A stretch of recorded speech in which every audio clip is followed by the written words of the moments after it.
Ready? Start. The stampede at the Mahakumbh in Prayagraj, Uttar Pradesh, the third such incident in recent months, confirms India's dubious distinction of having the most number of deaths during religious gatherings. While the day's developments have not yielded conclusive reasons for the stampede that happened in the early hours of January 29, initial investigation suggests an uncontrolled surge of devotees at the bathing ghats.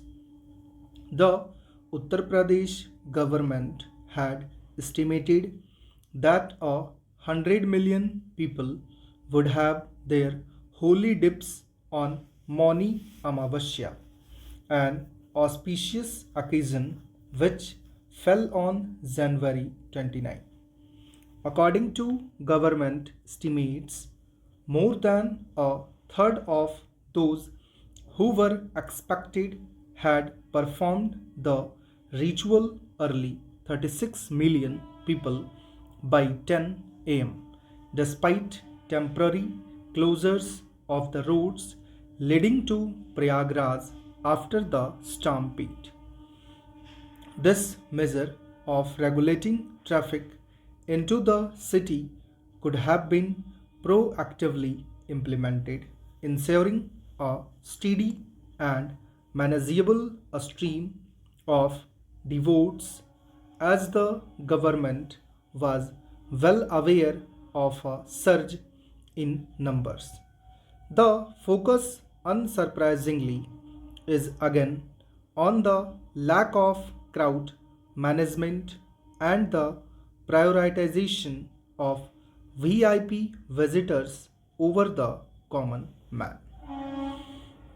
What has been even more alarming was the state government's delay in formally announcing the fatalities and those injured, 30 dead and over 60 injured, deviating from established protocols of transparency during disasters.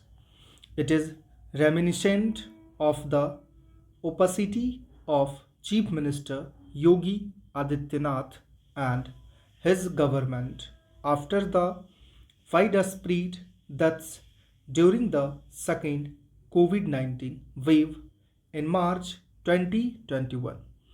The scale of which was evident later when horrific images of bodies floating in the Ganga emerged.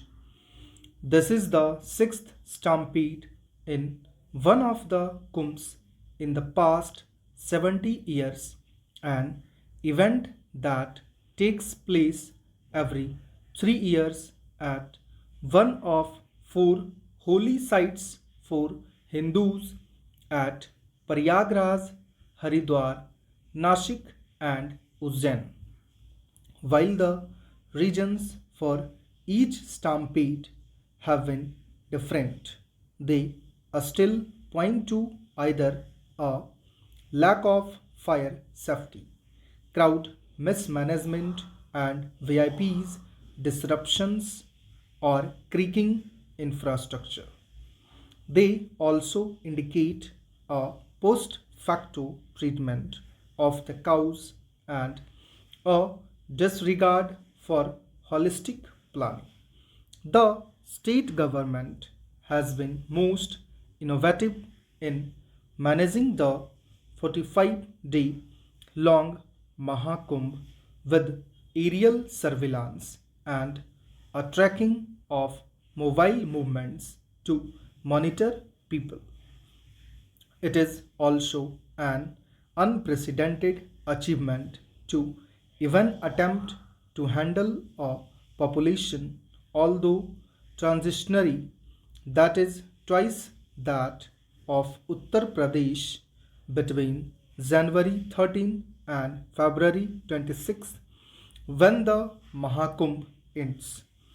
The Hindu had reported on the arrangements for the 65-kilometer temporary district around the Triveni Sangam, but the confluence itself is only about a kilometer in diameter, requiring constant vigil and steady crowd management.